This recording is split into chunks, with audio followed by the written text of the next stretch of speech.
Soweto, short for Southwestern Townships. Home to many cultures and rich with the history of the struggle against apartheid.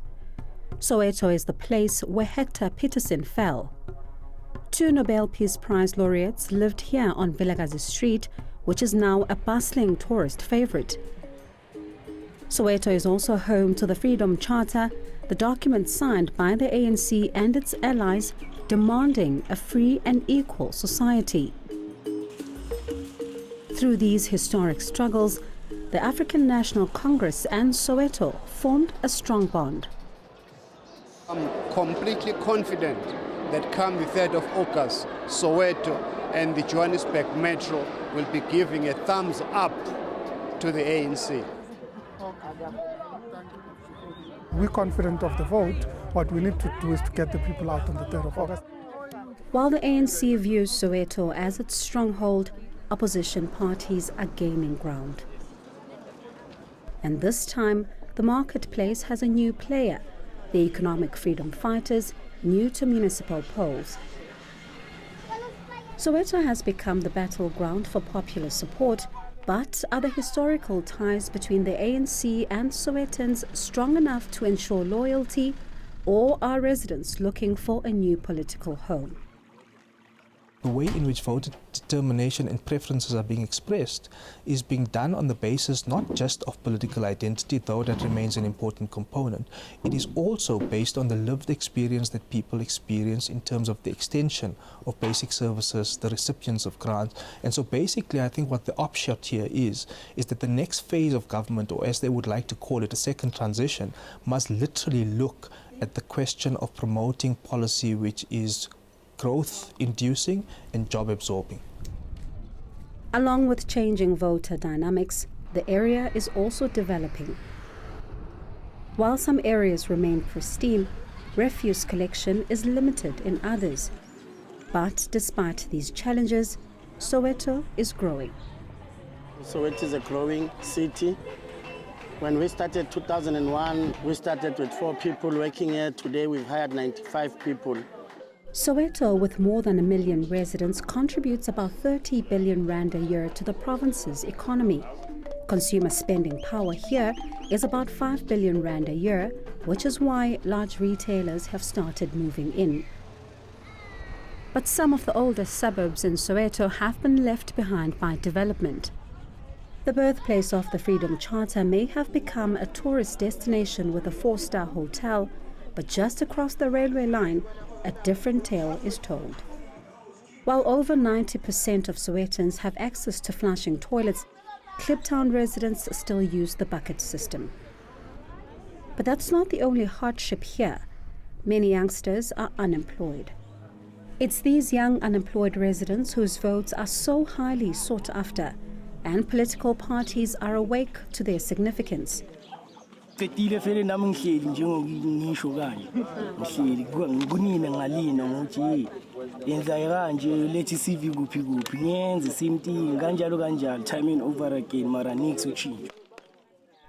20 minutes from Kliptown is Midlands Hostel, where the eNCA Freedom Party is doing its bit to win some ground.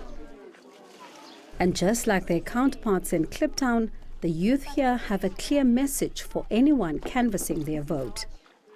Iqembu engizolivotela khona manje iqembu engicabanga ukuthi lingasilethela imisebenzi. Politicians agree the youth vote is significant. They understand how important jobs are to young people. The EFF is of the view that because this is a city, it must be declared a special economic zone. It must revive and reignite industrial expansion. Manufacturing sector must be expanded to give jobs to our people. Esithi ke thina njenge-IFP abantu abasinikeza ithuba. Into oqala esizoyenza sizoqeqesha intsha yabantu bakithi. Abantu abasha kufanele bebe namakhono okuzenzela izinto. The plan is to set up much better training facilities in the townships, a greater focus on apprenticeships, on creating technical skills that people can use to sell their own labour. And amongst the programs that we've developed in the city, our Vulindleletje was a program for young people that matches young people to job opportunities.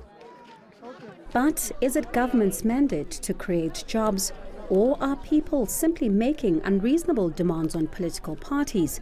Or rather, are political parties over-promising? Jobs is not by definition the job or the function of a government. A government is there to ensure and facilitate reasonable policy which promotes the private sector's ability to create jobs. It's about a mindset that we have as a nation, and there's a lot of work that needs to be done around mindset development so that, people could start thinking creatively and, also bring out innovations, that can make them to become competitive as entrepreneurs, but also look out for opportunities. Well, I think politicians are in the game of over-promising and under-delivering, and I think that's the theme and the approach that we've had, the approach of over-promise and under-deliver. There is another burning issue.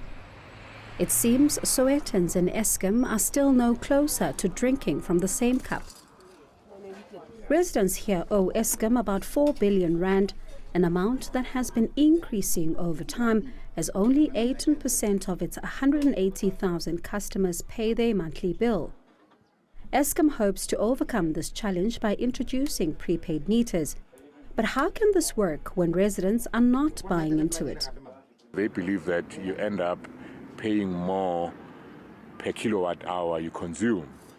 It's more about education than anything. So if, for example, as some people have said in Soweto that they want a flat rate of, say, 200 rand, the prepaid meter technically can become a flat rate because you as a customer decide for yourself how much electricity you want to consume per month.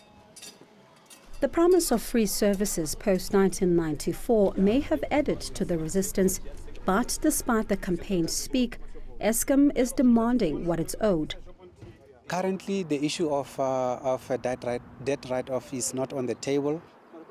Eskom says those who cannot afford to pay for electricity must approach the municipality as there are policies in place. Their indigent policy is in a mess. It's based on a means test, which means that they have to go to every house to verify how poor you are. They look, oh, but you've got a fridge, you've got a television set. So you say, no, this was given to me by my late father. But they will put it as an asset, and then it pushes you up above or below the means test, so you don't qualify. This comes back to the scarcity of jobs. You can't pay for services without an income.